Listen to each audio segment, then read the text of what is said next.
Good morning students. कुछ एक part हमारा रह गया था, आज हम कंप्लीट कर लेते हैं। Then he completely forgot that he had not always been able to fly, कि किस प्रकार वो उड़ान भरता अपनी माँ के चोंच में भोजन को देकर, जो कि उसके पास नहीं आ रही थी। तो हमने यहाँ से अपना लेसन आगे करना है। Then he completely forgot that he had not always been able to fly, ये पूरी तरह भूल गया था कि वो कभी उड़ नहीं सकता इस बात को। And commanded himself to dive and soar and curve shrieking shrilly, और अब तेज चीखता हुआ आगे की ओर उछल कर ऊपर की ओर चढ़ने लगा, डुबकी लगाने लगा, ये सारी कलाएं वो करने लगा। He was near the sea now, flying straight over it, facing straight out over the ocean. अब वो समुंदर के पास था, ठीक समुंदर के ऊपर वह उड़ रहा था। उसने क्या देखा? He saw vast green sea beneath him, vast Vishal, beneath नीचे, अपने नीचे विशाल हरे सागर को देखा। With little ridges moving over it, little ridges मतलब छोटी छोटी लहरें उसके ऊपर चल रही थी।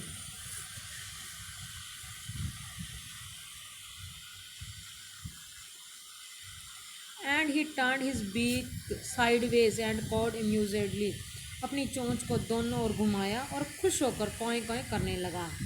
His parents and his brothers and sister had landed on his green flooring ahead of him, उसके आगे उसके माता पिता, उसके भाई और बहन हरे फर्श पर उसके आगे उतर गए थे। दे वर बेकॉनिंग टू हिम, वो भी उसे चीखते हुए बुला रहे थे। फ्लोरिंग कॉलिंग श्रियली, चीखते हुए। He dropped his legs to stand on the green sea, उसने हरे सागर पर खड़े होने के लिए टांगे नीचे की।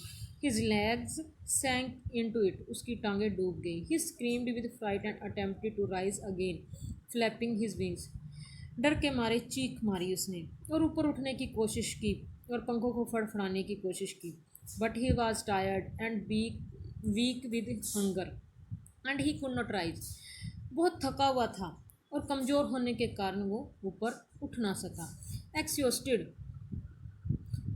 अब बिल्कुल थका हुआ था, इतनी थकान थी कि अब वो ऊपर नहीं उठ सकता था। बाय द स्ट्रेंज एक्सरसाइज, और विचित्र अभ्यास से वो बहुत ज़्यादा थक चुका था। His feet sank into the green sea, उसके पाँव हरे समुद्र में डूब गए थे। And then his belly touched it, अब उसका पेट भी उसे पानी को छू रहा था। एंड ही सैंक नो फार्दर, पर इससे ज़्यादा वो डूब नहीं रहा था। He was floating on it, अब यह वो सीगल समुंदर के ऊपर तैर रहा था।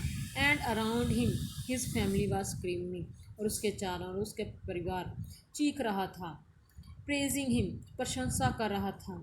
And their beaks were offering him scraping of dog fish, और उसे उसकी उनकी चोंच डॉग नामक जो फिश थी उसके टुकड़े उसे भेंट कर रहे थे। He had made his first flight, और इस तरह उसने अपनी पहली उड़ान भरी। तो बच्चों, ये था हमारी फर्स्ट पार्ट थर्ड लेसन का, और आज हम आगे क्वेश्चन करेंगे। हमारे जो क्वेश्चंस हैं वो जो एक्सरसाइज के हैं वो डाल दिए जाएंगे। तो हमारा जो फर्स्ट क्वेश्चन है एक्सरसाइज का वो क्या है?